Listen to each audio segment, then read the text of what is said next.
And welcome to the World Gaming Trade Show. I am your host, Jeremy, aka your retro activist, aka your in-game boss, aka the man with the plan, but also with a man with the plan from the Game Addict podcast, my boy Brandon. What's up, man?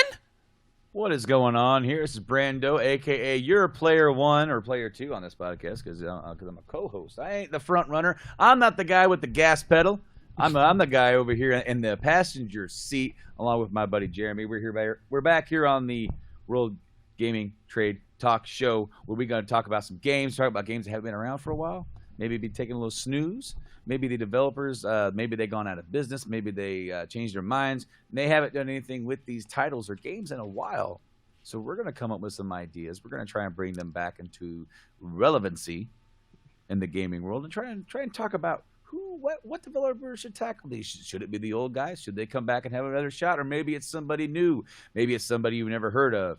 Maybe it's somebody who's the biggest game in town. We're going to find out today. We got a couple of new games we're going to be talking about. But we've already talked about a slew of games. If you've listened to the show or if it's your first time. If you listen, you already know. But if you don't know, Jeremy, what games have we talked about? Man, tons. And they're all on YouTube. You can definitely check it out. We talked about games like Shinobi, Parasite, Eve, Def Jam Vendetta, Radiata Story, Soul Blaze, Musashi. We did even extreme episodes with Wave Race, Excite Bike, and 1080. We have done a Star Wars theme. You know, we done a lot. Metal Storm, all that. But the one that recently came out last month, you should definitely check it out, is a beloved game that everybody should be celebrating if you are an RPG fan, and we go in depth in talking about it and our vision of it. Maybe it shouldn't have been touched, but listen to our reason why, and that is Chrono Trigger. A game that has not been talked about for a very long time until we brought it up. So definitely check it out. That's out right now. But we are here again with another monthly dose to give you as we display another set of great games. As you probably see, there's a clue somewhere in my room.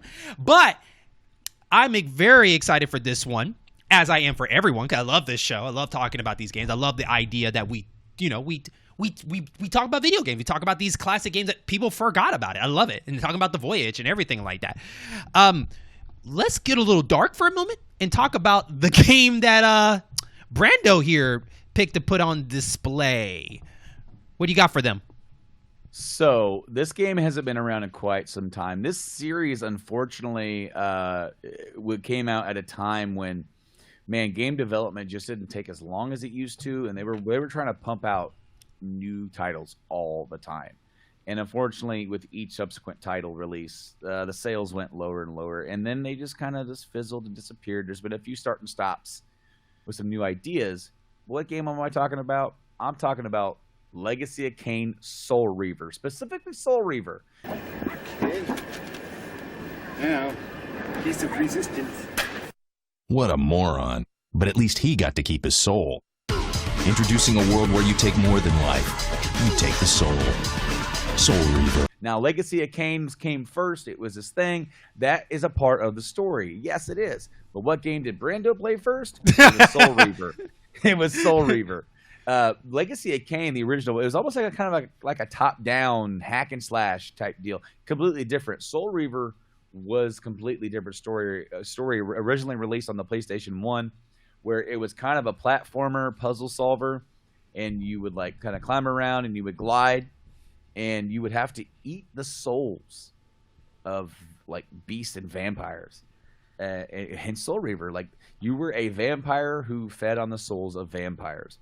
Mm-hmm. And so like that would refill your life, and you would also, I believe, if I remember this correctly, you would like slip into another like other alternate dimension, like a mirror thing. Yes. And like and when you were in that like, so it's like there would be some stuff you'd have to do with puzzle solving with that. So like I can't open this door. Well, if I go into this other part of the realm, I can do stuff over here that interacts and it affects the other side. Mm-hmm. A lot of great ideas here. And of course, back on the PS1, the controls weren't the greatest, but you made do. I played the game originally on a demo disc. Okay. You remember what those, man? Back in the day, man, you go pick up So I remember when I got my PS1, it came with a demo disc. It had some stuff on it. There was even they did like a promotion with Pizza Hut. You went in there and got a pizza. What is Pizza Hut not promoting what with? You know what I mean? Like Pizza Hut was know. everywhere.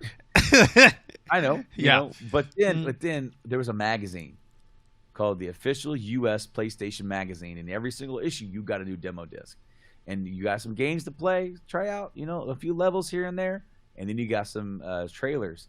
Well, I got to try out Soul Reaver, and I absolutely fell in love with it. I played the second one on the Dreamcast, and then I kind of fell off with the whole series because then they started mixing in the whole story kind of coming together. I kind of got confused. Mm-hmm.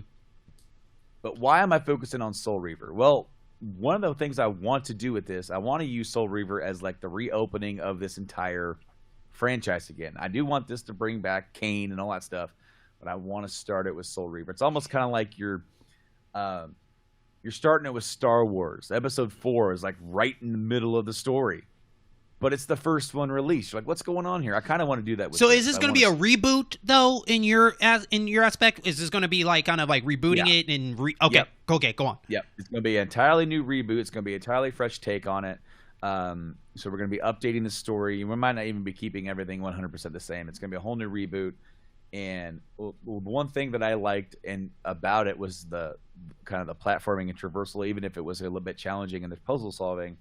I think in the modern day, it lends itself really cool with a big open world, and you could do a lot of stuff with that, with traversing and how you use the glider. You can even do different sort of modes of like transportation, of course, and then you go to the other realm.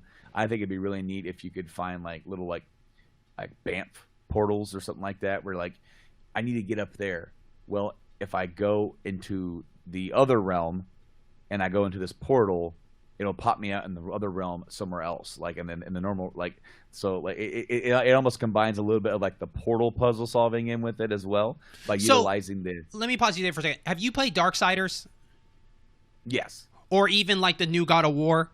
So, yes. Like when you go in that portal, you're in that like dimension that shows like you're teleporting to the next side. Would it be something like that? You go in a portal and there's something in there, and if you want to get to that top, that's the path that it looks like in that world or something like that. Am I on the right track in your mind? Yeah. Okay. All right. Similar. Okay. But it's just like my idea for that kind of puzzle solving is that like you would need to get up there, but you can't get up there. Like nothing you do. You can't glide. You can't jump that high. You can't climb up there. How am I going to get up there? Well, how you get up there is by going into another realm, and then you find the portal access that gets you there, right? And you're like, oh crap, well, that's how I get there. Mm-hmm. Not always the shortest way from A to B is a straight line in this world. So open world, I want some enhanced combat instead of just the easy ha ha ha ha. And then, but I do want there to still be the aspect of you have to feed on their souls. That is important. And it's also like I'm trying to remember, when you go into the other realm, does it kind of feed off your energy? I can't remember to give you that answer, really. I can't remember either, and that's something that I probably should have verified. I want to say, actually, I think what it was in the other dimension, you collect souls in there, and in the real world, you deal with actual humans, right? So in the other world, don't you deal? I think that's how it works, if I'm correct. Because then he opened up his cloak and I think you can only do that in the other dimension. I thought, but I can be 100% wrong on that. So, so you could do something to where you on the other side would limit your time on the other side. Okay. Like kind of like limits your life or whatever. But just a lot of different ideas. You can even bring in certain weapons and things because he doesn't really use a lot of those. You can do different kind of ideas with just that one blade that wraps around his arm. Mm-hmm. Yeah, you could do some different kind of stuff with that. Pretty similar to an idea. One thing I really liked from God of War, from the new one, was the different enemy types were good for different kind of methods of combat. So hand to hand, or a sword, or the sword, or in God of War's case, the axe, or then of course the blades of chaos, right? So you could do something like that. But I'm not going with Santa Monica. I love Santa Monica, and it's great, but I don't just want to rip that off. The guys that I thought of, because honestly, this is not as well creative. This is more just a modern take. on this, and the guys that I think that could do a great open world, great combat, great traversal, and great puzzle solving, I'm going with Monolith. And Okay. one of the things that really led me to this thought process, I was racking my brain, and they are under the like WB Games, and they have done the Shadow of Mordor and Shadow of War series, like for that Lord of the Rings stuff. And there's a lot of similarities in that I think would lend itself very well to some ideas with Soul Reaver, especially like the open world and all that kind of deal. But then from there, you're utilizing this idea to start it off with this, and potentially you could grow it with the whole Legacy of Kain series. That's my idea. That's where I went with it. It was hard. Okay, let me pick the brain a little bit more for you here. Does Kain, the man behind, if I believe he's the guy from Blood Omen, the main Yep. vampire, right? Would you really pull him in as the villain of it all? Really, that's all it is. Like, your determination is to beat him in this particular reboot. Well, if I remember correctly, in the original game, Raziel, who's the character you play as in Soul Reaver, is the way he is because of Kain. Yes. Kain has done this to him. And I don't see the part of my research that fails me is everything that happens after. Because eventually there's a game where they're both in it or something. Defiance. Yep. I never did play that one. I was removed from it by then. Okay. But so I don't know what happens with the story with that. But honestly, I think it would be really neat to have him serve as the main villain, and then try to utilize this game to kind of lay the seeds of his character, to then possibly the next game you make is the Kain game, where then you go back and like, so instead of like playing Blood Omen, Kain, and then Soul Reaver, you play Soul Reaver and then you go back and you play as Kain and you get more backstory with him. And it is, I think that might be a better way to do it, because I always thought Soul Reaver is where the series took off anyway. Okay. Yeah, I give you that. It hit more platforms at the time, and it was the first game that kind of went to a different, for more the 3D, and the fact that you can relate it to Zelda, because it did have a Zelda feel. Yes. Going to different temples, completing those. The souls were basically for the hearts and everything. My question for you at the open world, though, is how do you imagine that world to be? Now, you mentioned Shadow of Mordor. Would it be dark and gloomy like that? Would it be more like a religious kind of world, like these lands and mountains scattered out with temples and everything like that? Like, definitely gothic. Yeah, definitely gothic, for sure. But what I would like to do is, this would be hard because this is like along lines of that Zelda aspect, where you have the different realms, light world and dark world. Okay. How cool would it be to have, like, literally they make the entire map, and they make all these dungeons or temples, and then there's the inverse. So then there's there's another version of that, and there's differences. Just like in Zelda, Link to the Past, you had light world and dark world. There's similarities, but there's differences, all across the map. Yeah, you can definitely do it where, like, you see more spirits in that other world, while the humans are kind of a darker black and you can't interact with them because you're in the other realm. So it's just like walking through them.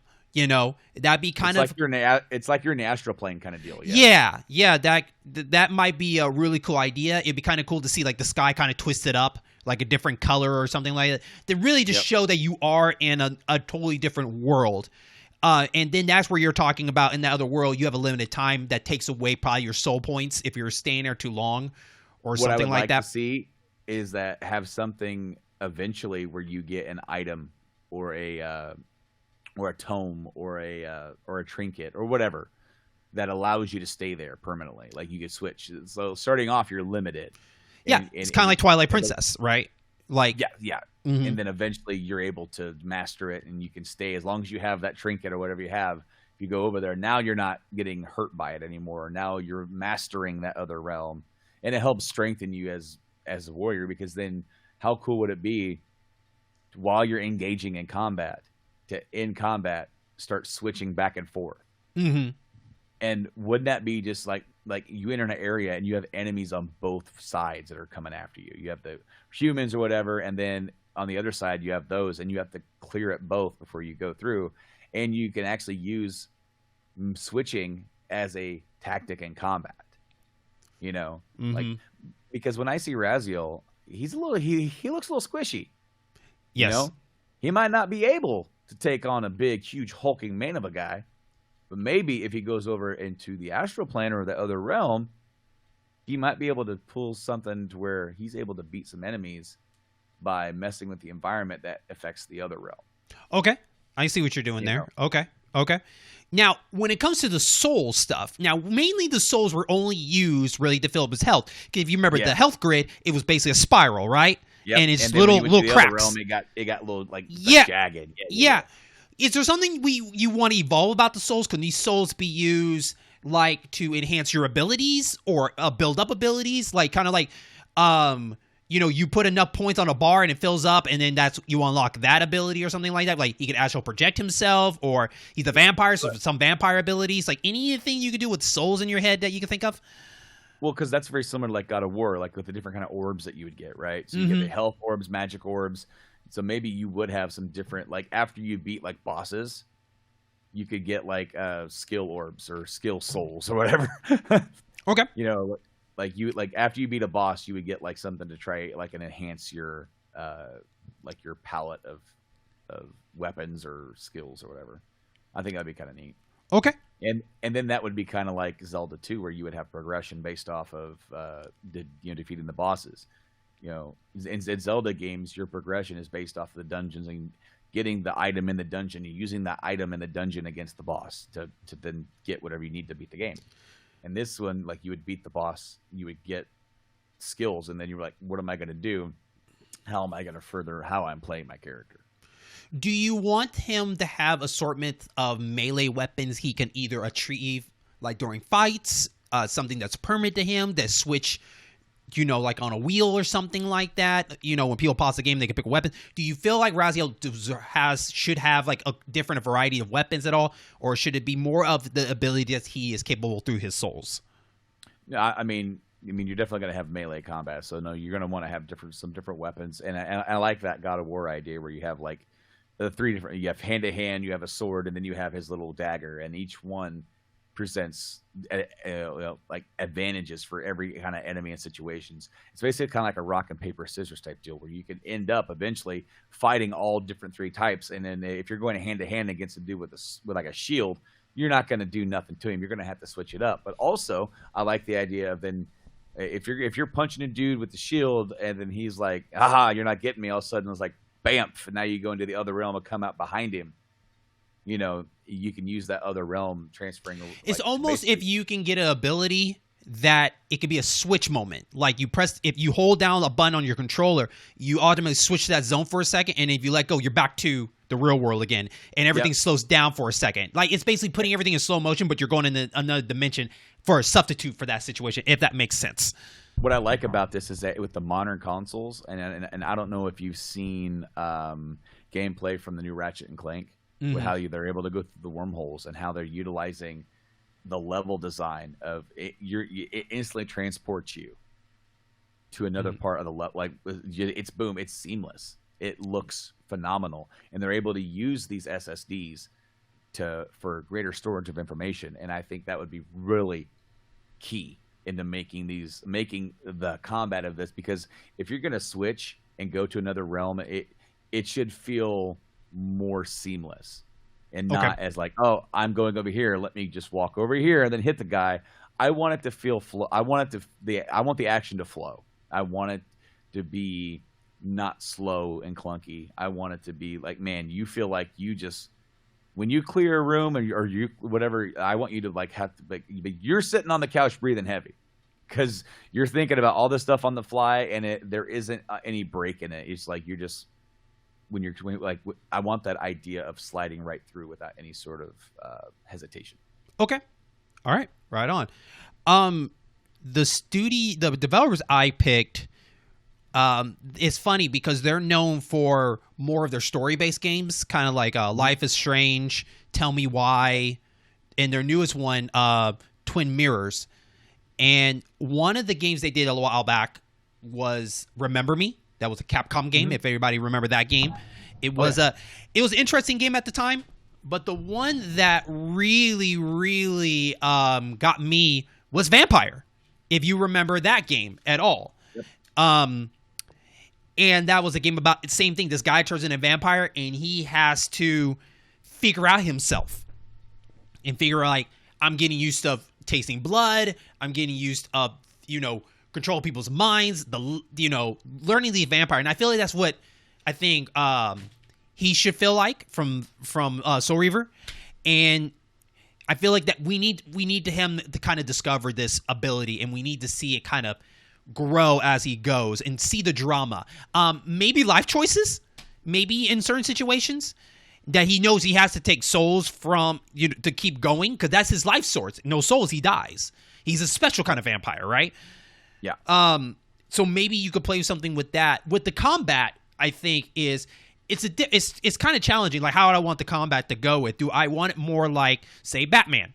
Do I want him to be able to jump over people? Do I, more fluent like that? Or do I want it more like Vampire, where it's more about really just reading the room and when to use certain powers? Because one of the things I think would be kind of cool is Raziel having like after images, kind of like in Vampire, where you disappear and you reappear somewhere else in that kind of fluent way.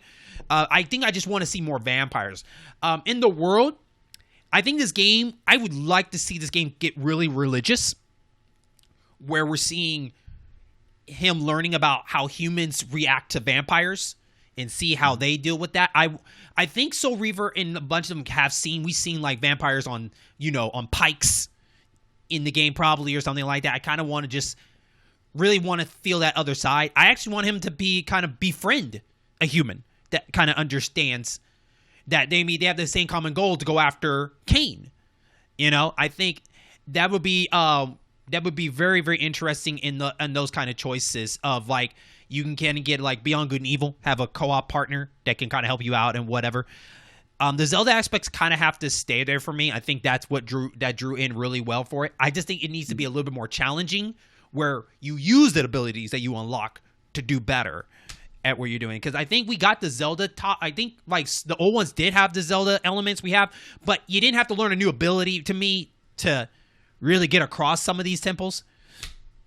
So, and I want these temples to be icky and gross and very dark.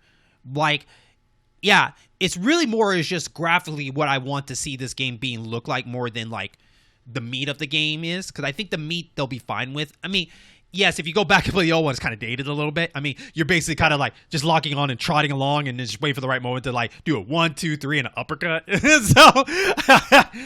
But yeah, I think it should be just straight Soul Reaver, no Blood Omen.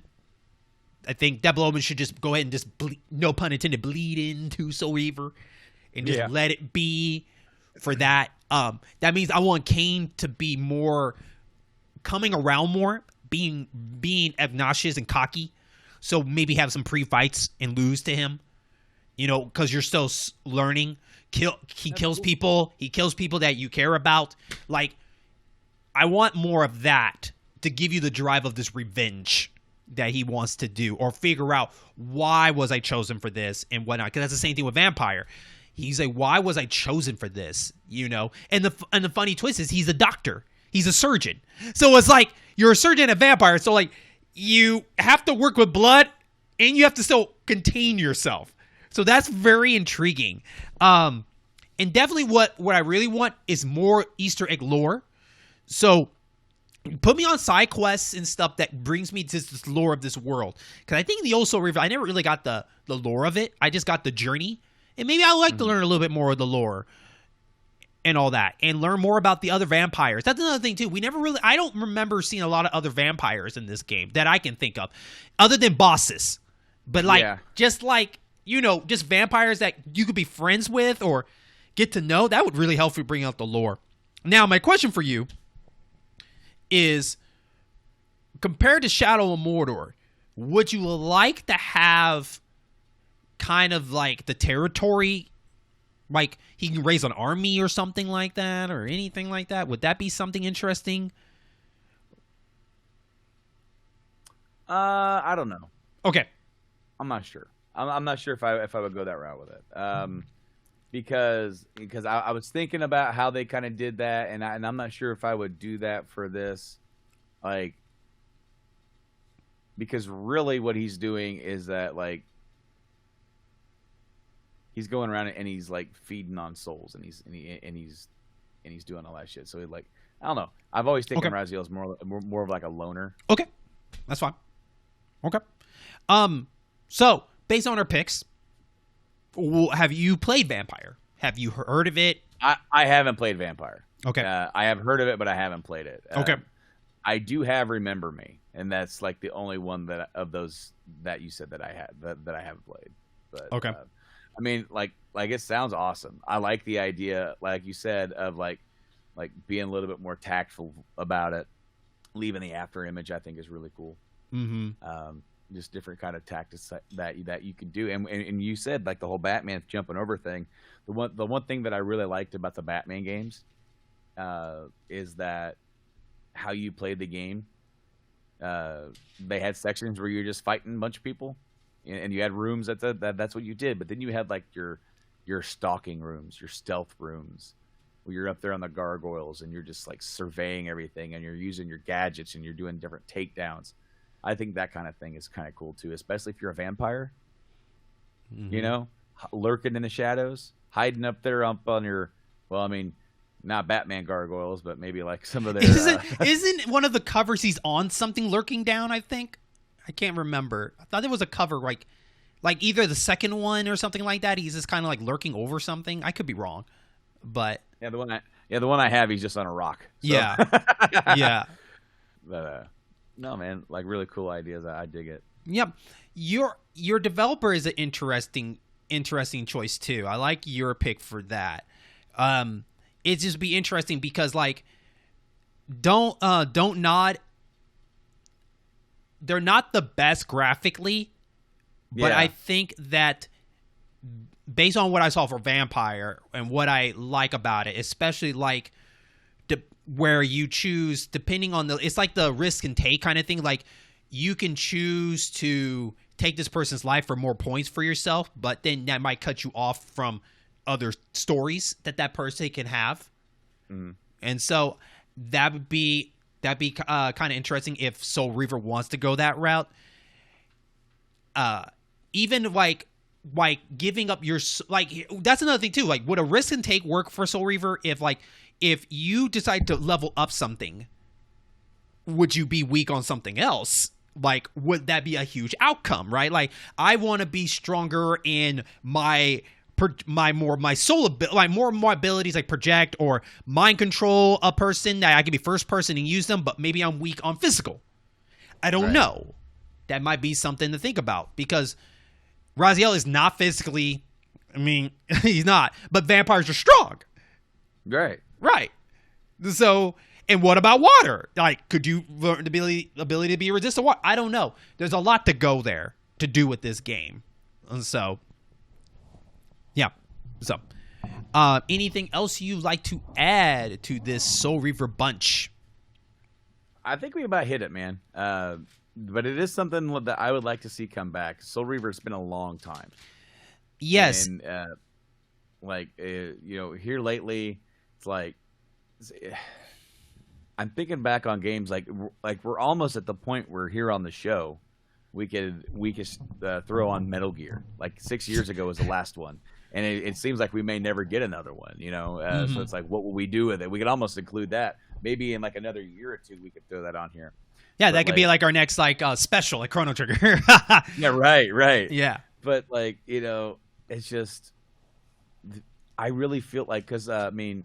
Soul Reaver was like originally developed by Eidos, and the other guys that did like Tomb Raider. And Tomb Raider has gone on and it's had different iterations. It just has a really popular and current iteration. Yeah. But still nothing for Soul Reaver. No love. Well, like you said before, the sales kept going down, and at least they finished the story. But I don't think there's anything else they can really think of other than if you have seen the YouTube special, What Happened, they did talk about a game that got canceled, and there's a lot of footage of it. I think it's called Dead Sun, and it's fit in that lore. So I don't know what they were going to do with that idea, but it almost feels like it has to be a reboot now. Continuing it is too confusing. It's just not going to go anywhere. And I think Raziel was the more popular one to me than Kane regardless. So I think Raziel should be the one sending the flagship. Now, if it does well, you could always do another series as a prequel, and you can kind of see what Kane's doing at the time, and maybe that connects the dots later. Yeah, and that's kind of what I thought of, is that like you would do a total reboot of it and introducing at least introducing to the fact that this is a part of a story, and we're not getting the overall beginning. We're just getting the beginning of Raziel's story. Right. Yeah. Hang on real quick. Sorry.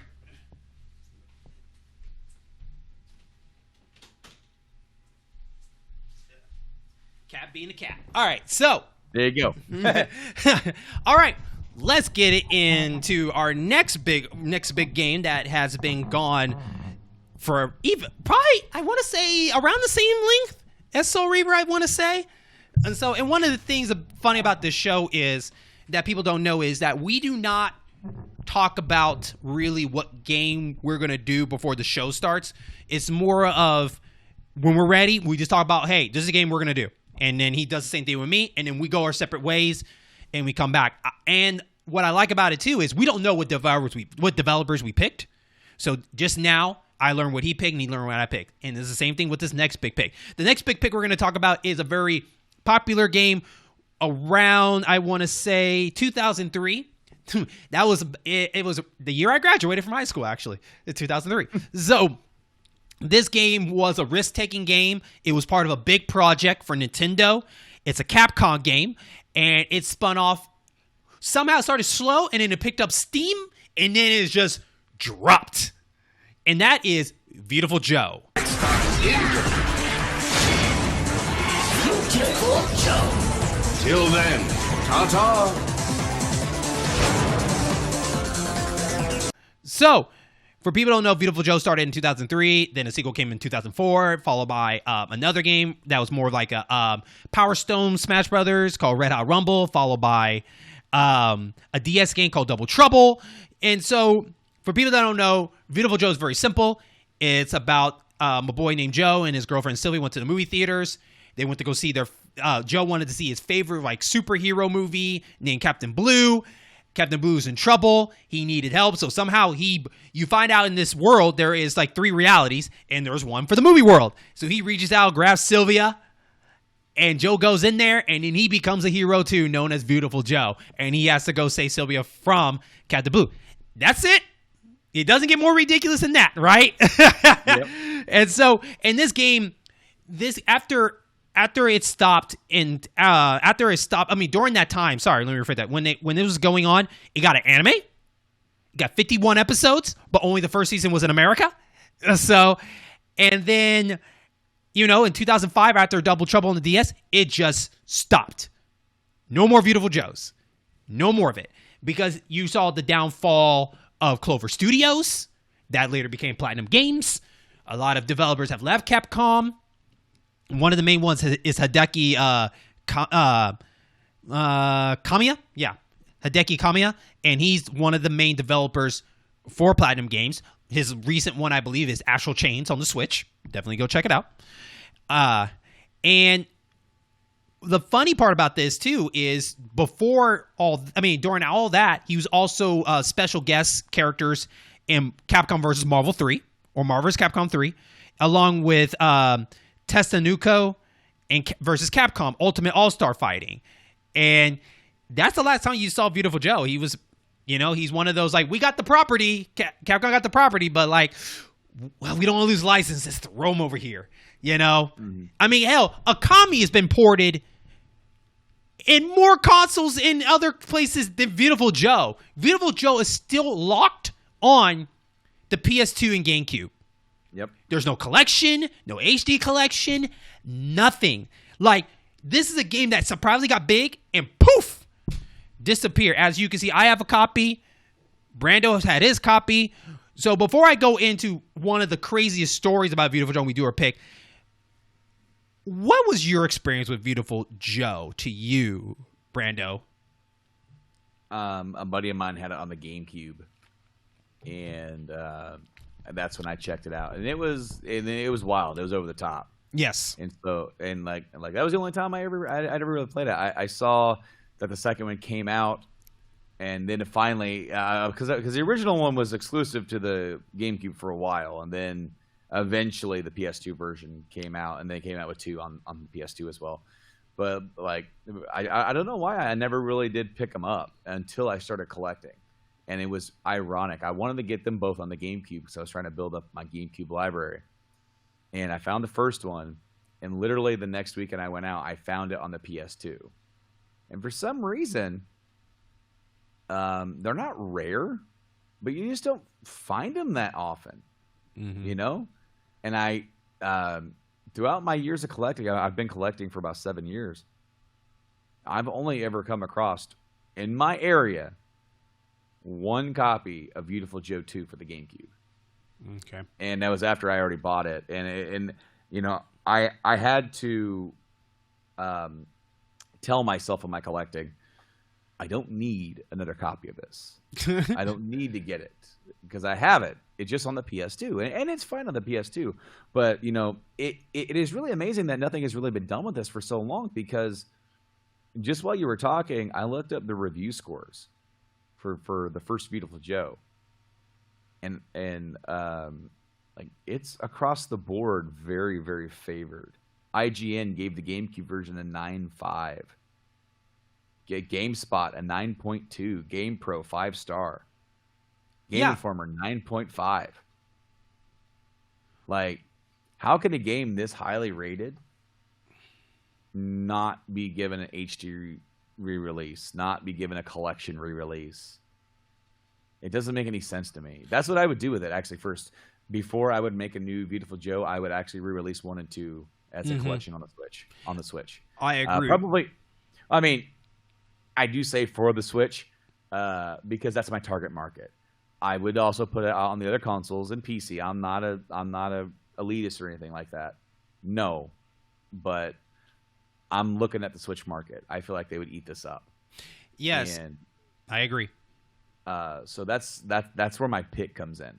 Because Now before you go into your pick, I gotta hype it up a little bit more about Veiwtiful Joe. Let me hype it up before you. I want you to get hyped with it. All right. Now let me tell you about Veiwtiful Joe.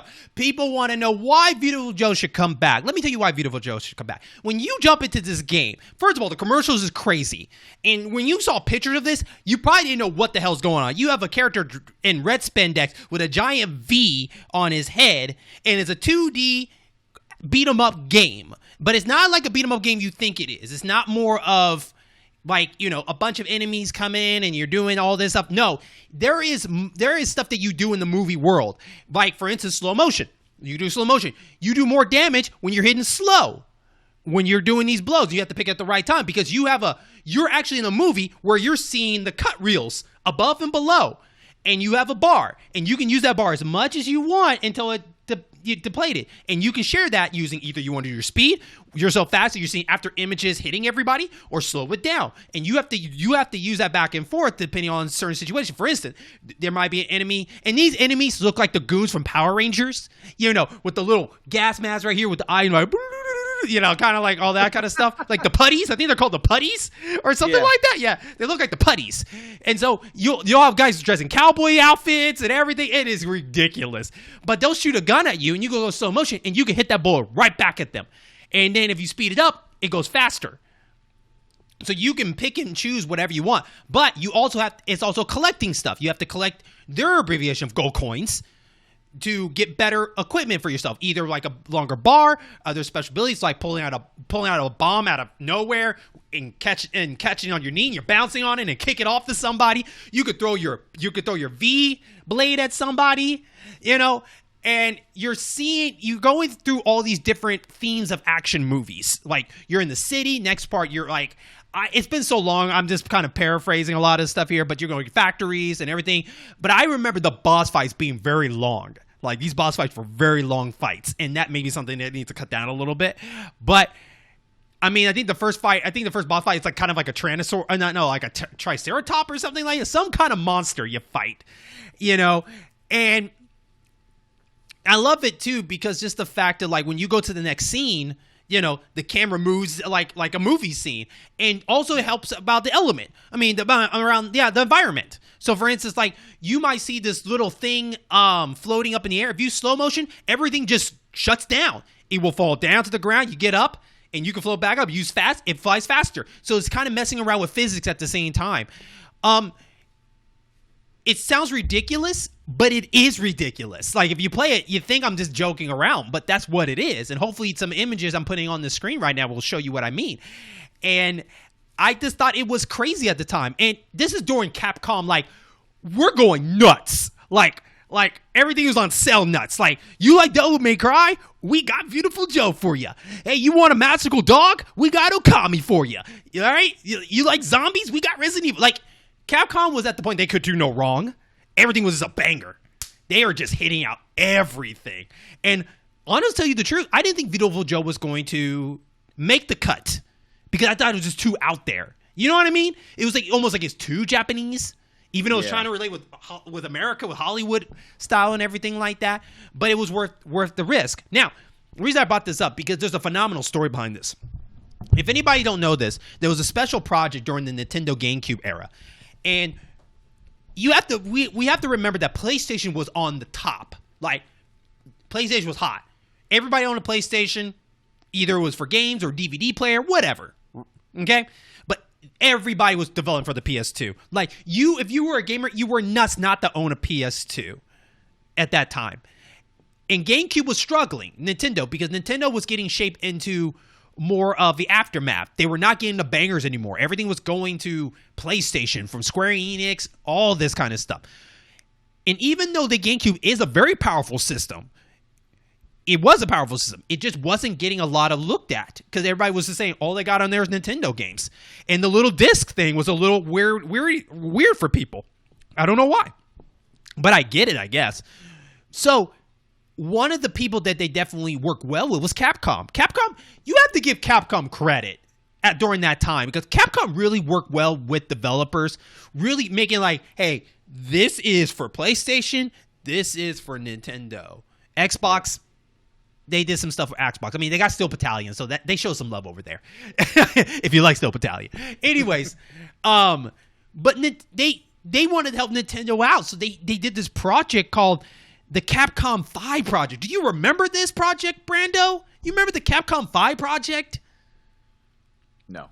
Let me tell you about the Capcom 5 project, okay? This is a phenomenal one. I remember I read this in the magazine. Capcom was going to make 5 exclusive games for GameCube only. Okay. At that time. And it was like 5. It was wow, that's insane.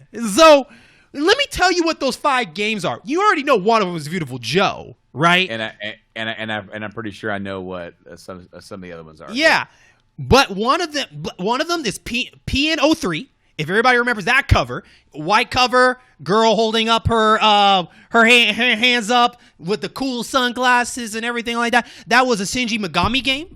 Your guy that does he's the head person over Tangled Overwork right now, but he does your kind of the over the shoulder games like Resident Evil. He was and other games. But the funny part about this project is this game failed really bad, but all the ideas they repurposed became Vanquish with Platinum Games. So that's the path that went. Then you have Dead Phoenix, the only one out of the 5 that got canceled, and it was supposed to be a Panzer Dragoon style game. You can look up clips about it. It looked interesting at the time, but it got canceled. I don't know the whole story. I don't know why. Then you have Killer 7. This is like the first time Suda 51 started popping out. Because Killer 7 was weird. I forgot it was a Capcom game. I really did. Because like after that, Suda didn't really make any more Capcom games. I want to say, but you had Killer 7, which you can get that on PC now with like a remaster, and I'm playing it.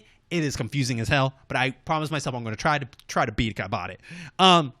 But the one was the banger, and this one was so phenomenal that even though the sales sales did okay on the GameCube, it still had to be pushed to other consoles. And it's still one of the greatest consoles on there. And people probably don't remember this, but Resident Evil 4 was exclusive for the GameCube. Yep. Before they spot out. You can look for the cover. I still have the game. It says only for Nintendo. And that rocked that console. Everybody was looking at Nintendo after that. Because Resident Evil 4 not only was a phenomenal Resident Evil game, but it changed the formula of Resident Evil. People weren't ready for the over-the-shoulder. Like, what the hell is this? Leon's back? There's a president? Gotta save a daughter? You know? We're in this dead town. What happened to all the zombies?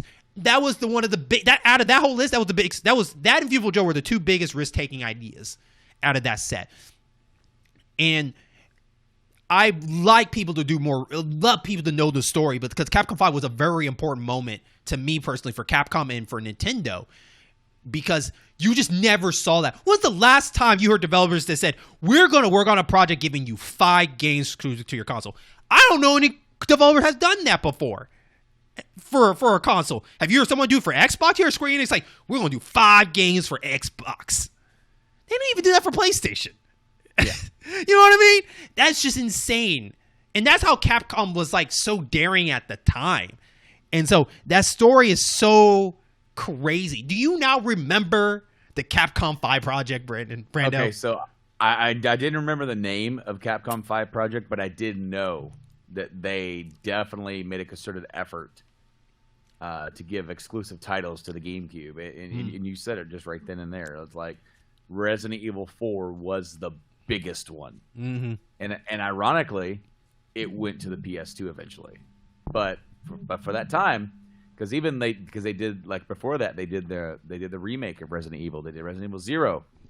And then they switched it up with 4 right there towards the end. So like, no, man, I do remember it. That's just, it's insane. I just want people to remember that like no other developers I can think of have announced that we are going to do 5 games on this project, whatever it's called. And we're probably never going to see that again because now games are getting way too expensive, for what it is. Yeah. But still though, Veiwtiful Joe is probably the second out of this list. It's the second most, popular one, the most second successful one, right? So, and it makes me wonder because Clover Studios shut down and Platinum Games make their own, makes me think that the Wonderful 101 was definitely inspired by Veiwtiful Joe in some shape or form with Wonder Red. I'm pretty Absolutely. sure Veiwtiful Joe's somewhere in those 101s and we just can't see him, but he's in there somewhere. All right. Right? Just kind of a shout out to Capcom. I was like, we found a way. So, now that I got everything hyped up, that is Veiwtiful Joe, the main course. Brando, I want you to serve the audience what you got for them on your menu. What you thinking over there? All right, so gameplay wise, I kind of want to change it up. We're still going to do side scroller, but we're going to do a mixture. We're going to do 3D, run around action, fast pace, doing your stuff. This is going to be pretty rudimentary. I am not going to be rewriting any sort of gaming history with this. We're going to be using some stuff that came from it, but then we're going to do sections. This kind of reminded me of like when you play Mario Odyssey. You run around Mario Odyssey doing your thing, and all of a sudden you have the sections. Oh, this is a 2D mode. We're gonna do it like that. We're gonna activate some of these old school modes. You're gonna be like boom, boom, boom, boom, boom, boom, and they're gonna be so fast, so crazy that you'll freak. So, the developer I chose is as Grasshopper Manufacturer. Oh, did I just do a shout out to somebody a minute ago? Yes, I did. Yes, you did. Yes, I did. So, but the idea, of course, the original idea is that he gets sucked into a movie. But my idea. And I got inspired by Space Jam for this. Space Jam. Space Jam. Okay. What if Veiwtiful Joe is gonna fight because every level, because the original game there was like a 7 level, 6 level, something like that. What if every level he goes through is a Capcom themed level? Oh, okay. So instead of going to a movie, he's going to a different game. Okay. It's still a Veiwtiful Joe game. Veiwtiful Joe. I mean, he's the only one that could probably break the cannonball and be in everything, right? So you're playing along. You got to go through a Resident Evil level. You got to go through Raccoon City Police Station in a Veiwtiful Joe style. You got to fight Mr. X or Nemesis. We'll figure it out. Okay. I'm not sure. Okay, we're not going super serious here with Resident Evil lore, but we're bringing them in, and you're going to be running around that place, tearing stuff up, tearing up zombies, tearing up some liquors. Okay. You have themed enemies. All right. So you got a Resident Evil level. There's some other properties from Capcom we can use here. Okay, we got. The reason why I thought about this is because in the new Space Jam movie, they utilized the WB owned licenses, right? Yeah. Just like, not just like, but Ready Player One. If you ever watched that movie, it utilized so many different aspects of things. There's the Back to the Future car. There's the Winnebago spaceship from Spaceballs. There's the. It almost makes it sound like you trying to make him the mascot of Capcom. Well, I'm trying to bring him back, and I want this to be a fun romp, and I want this to be a love letter to Capcom, and I want this character to be the one to go through it, because then there's going to be other levels. There's going to be Devil May Cry level. He's going to team up with Dante. All right. He brought him in. He brought him in the first time. Yeah, you brought him in the first time. He owes him. Side scroller love. There's gonna be a whole level that is just side scroller. Okay. Because we're going back to Final Fight. Oh, okay. All right. Okay? All right. We're going back to Final Fight. And there's more. There's more. But dude, there's a team up here that needs to happen. Mega Man. I was going to say, is he blue? We got red and blue. All right. Yeah. He's a blue bomber. Mm-hmm. And literally, there's going to be a whole level with Mega Man and Joe teaming up, going crazy. There hasn't been a new Mega Man thing in a long time.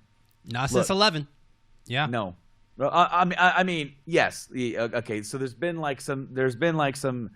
those older, newer. Okay. So they've done that, but then there hasn't been a lot of mainstream love for Mega Man. Mm-hmm. There just hasn't been.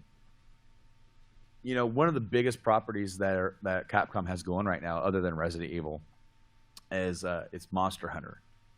So you can find something to do with that as well. That one was a little bit more harder for me to try and figure out how you would easily kind of bring that in, because Monster Hunter is a big thing.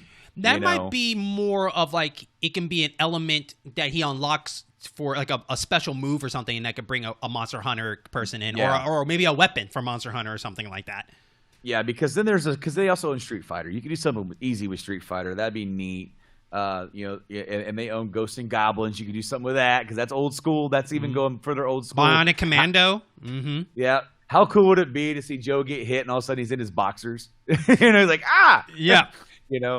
I just think having Joe romp through all these different universes that Capcom owns would just, number one, it would be a love letter to everything Capcom, anybody who's a big Capcom fan through the years.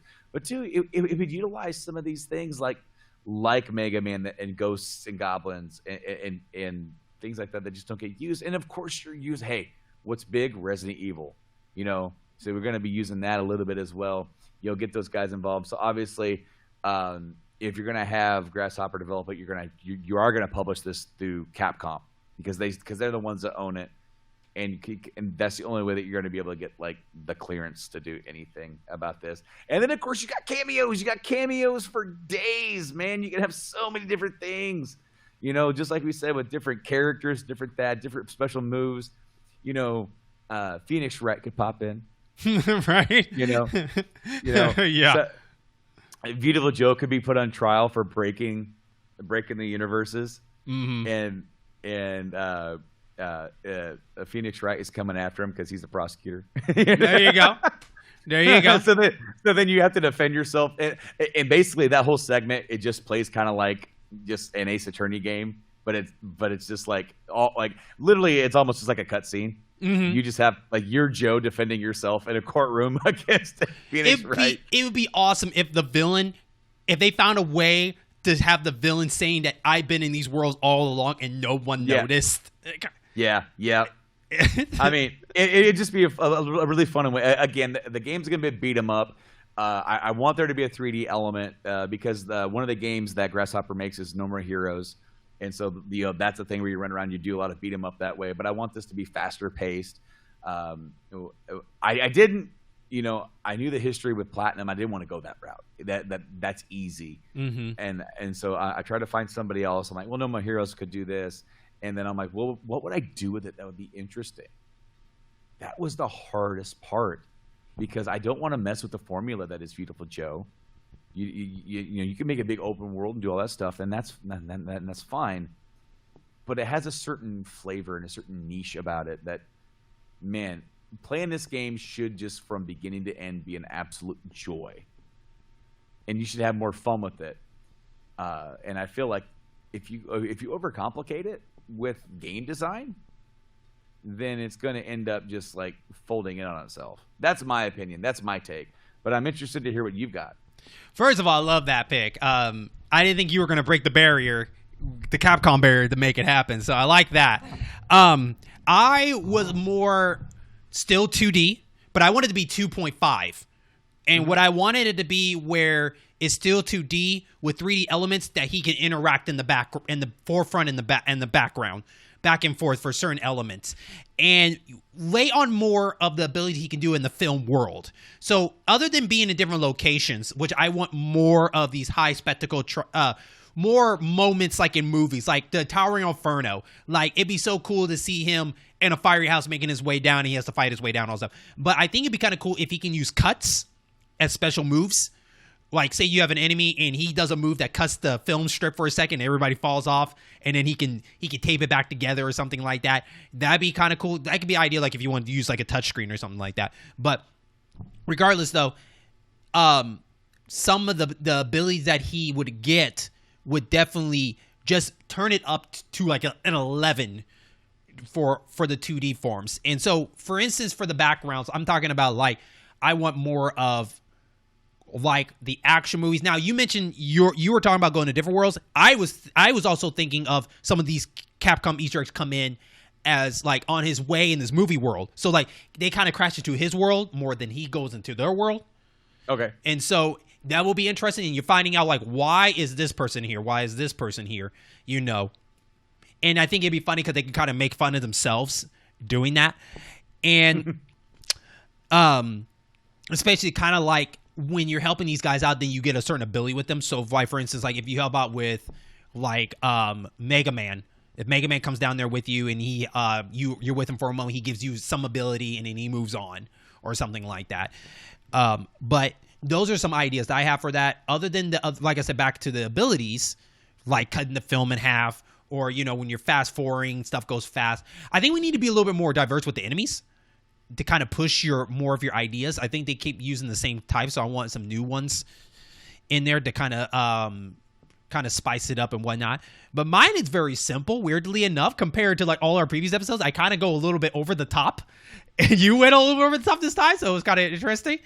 But I think I found the perfect developer for my idea, and that's Tribute Games.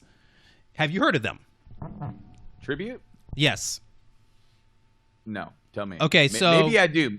Maybe I do, and I'm just not right. You'll know when I get to the finale end of this pick. So they are known for Mercenary Kings in the one Reloaded that you spun for game. Yeah, I played Mercenary Kings. Oh yeah, okay. Yeah. Flint Hook. A new game that came out this year called Panzer Paladin. Okay, yeah. But now they are also doing development for the new TMNT Shadow Revenge. Yeah. Yep. And icing on the cake, one of the developers that now works for Tribute Games worked with Ubisoft to do Scott Pilgrim vs. the World. Oh, that's cool. Yeah. So you got some you got quite a team there at Tribute, and I think Tribute could do this, especially if you don't want to make a very high budget Veiwtiful Joe. I think they can use what they can use, because Joe doesn't really need that much. Like, the most expensive stuff is using other properties, right? But if it's just a straight 2D and doing all the fancy stuff, they can nail it. And I think the TMNT Shredder game is going to be great, and I think what they use from that, they can definitely add ideas to the Veiwtiful Joe. Hell, if they want to even do multiplayer, like a 2-player co-op, I'm welcome to that. That'd be kind of fun. I want to say the second one might have had. No, maybe the second one didn't have it. I think you could switch between him and Sylvia. I want to say. But, yeah, I think that it just needs to be. We need that Platinum Plus, right? We need that over-the-top magic to make it happen with all these cool super moves and different abilities that he have. The bombs and the blade on his head were cool at the time, but after a couple times you realize like they're cool, but I don't need to use them all the time. They take too long to build up and throw and everything. We need something a little bit more feisty or something like that kind of help speed it up or something like that. Even like, for instance, like maybe if he's so fast that one of his after image can still fight while he's doing something. That's how fast he is. So That'd be neat. Yeah. So like while you're fighting and you move to the next person, the other person's still fighting him. It's almost like kind of like Ninja Gaiden with the shadow technique. Like you have two doubles behind you, but he's so fast that it looks like he's still fighting everybody. That'd be kind of cool. That'd be kind of neat in some sort of way. But no, that's all I have for it. Wonderful picks for Veiwtiful Joe. I love it. And if you guys haven't had a chance to play it, please go find a copy if you can. Like you said, they're not that rare, but but they're rare, but they're not rare, right? Like you might find it in a store, but it's not like you got to go online to buy it. Kind of rare, you know what I mean? I don't think so. So Veiwtiful Joe on the PS2 on Game Eye goes for about 26 possibly. And where's the first one at? I don't know why that's not showing up. Let me look it up. Veiwtiful Joe on the GameCube. Okay, so you could probably get the first one for about $20 on the GameCube. Yeah. So like, I mean, you're not going to be at a whole bunch of money. And Veiwtiful Joe too on the GameCube. However, the PS2 might be a little bit more accessible. I mean, I don't know. It really just depends because unfortunately these games haven't been brought forward. And actually, a GameCube copy would work on a Wii. So if you have a Wii laying around, if you have the old Wii that has the GameCube compatibility, because they did take that out. The Wii is just a souped-up GameCube, guys. It's overclocked. That's all it is. I don't know why they took out the ports and made it to where it wouldn't launch games. I just watched a video from the Modern Vintage Gamer about how he hacked, or somebody hacked, and he showed you how to do it. A Wii Mini is like, Wii Mini, it can't connect to the internet. You can't hack it. It doesn't have SD card. They found a way, and they even found a way to be able to play. Well, these are downloaded, copied. GameCube game. Anyway, if you have an original Wii, it's compatible with the GameCube. You should be able to hook it up to your TV. And if you don't, track down one of these guys. These guys are awesome. This is called a Retro Tink. About $100 is what I paid for this. As you can see, you can connect these bad boys into it. So you get your component cables and all that kind of good stuff, and it outputs an HDMI to your modern television. Love it. I need to get one of those myself.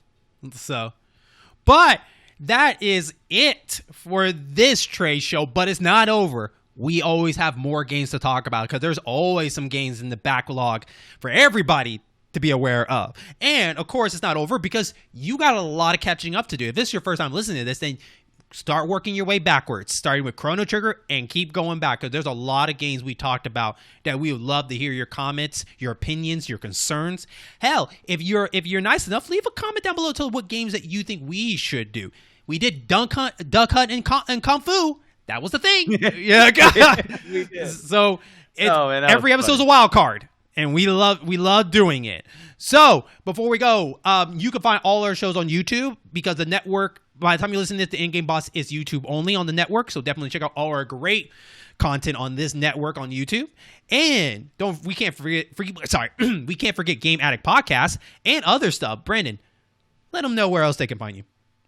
Oh, yeah. You can check me out on GameAddictsPodcast.com as well as all over the interwebs. The podcast is available on all great podcasting platforms and social media, Game Addicts Play on Twitter, Facebook, all that good stuff. And, I do a couple other podcasts, too, including the Rank 'Em All podcast where we listen and rank and review to some music and bands and artists, all that great stuff. You can check that out at rankemall.rocks and as well as all the podcast platforms. And both of those great podcasts are available on YouTube as well on their own channels, Game Addicts Podcast and the Rank 'Em All Podcast. Okay, and with that, thank you so much, and we will catch you on our next showcase.